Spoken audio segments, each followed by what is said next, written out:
This might be the most fitting game for Halloween.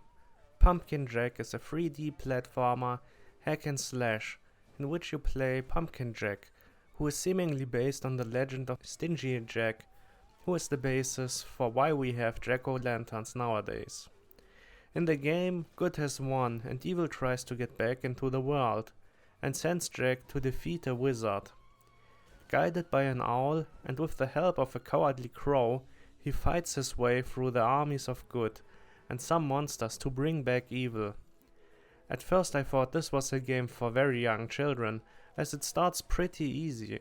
You jump and fight through a pretty simple first level, but the second level already gets more challenging. The platforming is a bit imprecise. Even with the controller it was a bit tricky at points.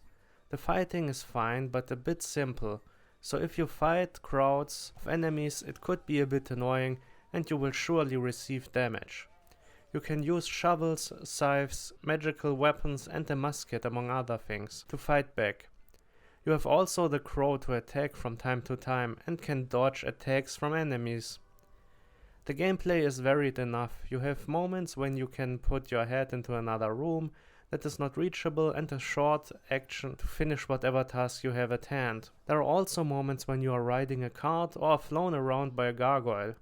Or my least favorite, riding a ghost ship that is being attacked. It drives through walls and turns around itself, having you to move or fight at all times. Especially when it moves around itself, it's very awkward and clunky, and I often jump to the wrong spot and at the wrong time, as a ship is not really, or at least this ship is not really made to jump around it when it turns around itself. But there are also some very short kart sequences in which you are racing against other enemies.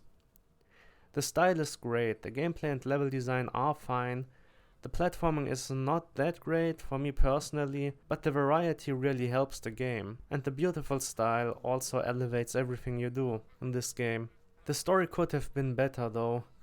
The story is quite convoluted, especially at the start, and there are some nice cutscenes between levels. But they just recap what you have done in the level itself, which is a bit odd, especially as the execution in the actual game isn't that interesting story-wise, or that well executed.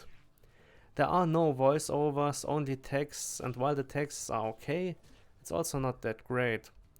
With a simpler but better told story that would streamline especially the beginning, it would have been much better.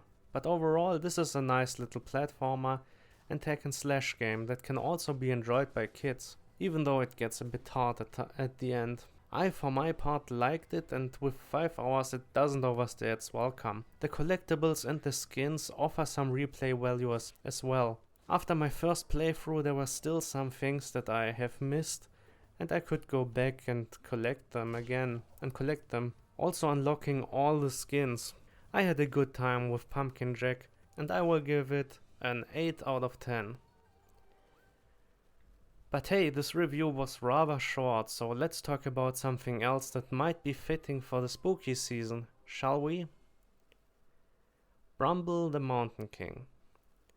I thought about this being a nice bridge from Halloween to wintertime and Christmas, as this is based on Scandinavian folklore and also has a darker take on the platformer genre.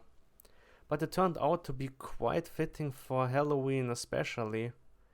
It turned out to be a kind of Pan's Labyrinth in Scandinavia and in game form. And it's not really winter-like or Christmas-like in any way, shape or form, which surprised me. I think there wasn't even snow in any of the levels. But I might be wrong about it. But there were much more corpses and dead children than I would have ever expected. Bramble follows Ole, who one night wakes up to see his sister having vanished. He leaves the safety of their house and looks for her, soon finding himself shrunk on the world of giants. And soon a troll grabs Ole's sister Lillemore. Now Ole is on a journey to save his sister, and he encounters many more monsters. Some helpful, but most are not. Each boss fight has his own fairy tale that is encountered before or after the fight. In storybooks you can see the creature and how it turned into what it is or what happened before you arrived in the area. These are quite interesting. Some of the fights are quite tough, especially the last one is quite hard, but you can see the pattern and defeat enemies mostly quite easily. It does get harder as it progresses, and the platforming itself is a bit tricky at times. Too often I was walking slightly next to the branches or whatever I should have walked on and fell into the abyss. There are some stealth sequences and some action sequences, so there is some variety in the game. And the game only takes less than 5 hours to complete, so it doesn't get too repetitive or boring. And here are some collectibles in the form of wooden figures you can find.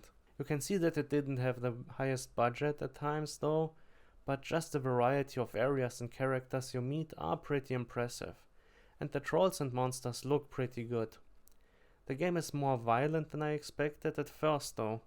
There is even one boss fight that reminded me of God of War 3, which I definitely didn't expect. It's more gruesome than other comparable games like Limbo, Little Nightmares or Inside. Ola will meet his gruesome demise several times as you play.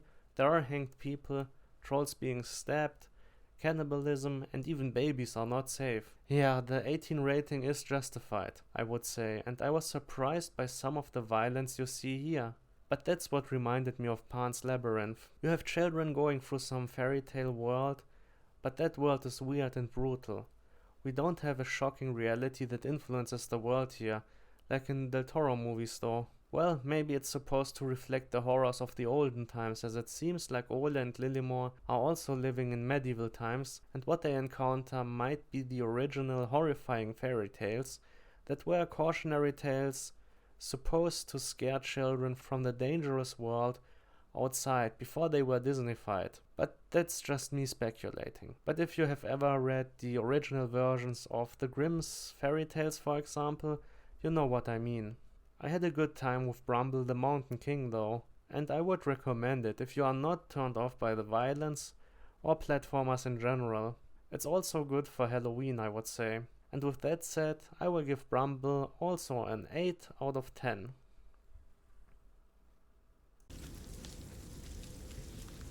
In his past life, Nakken was a simple man that loved playing his violin, but the village did not appreciate his talent.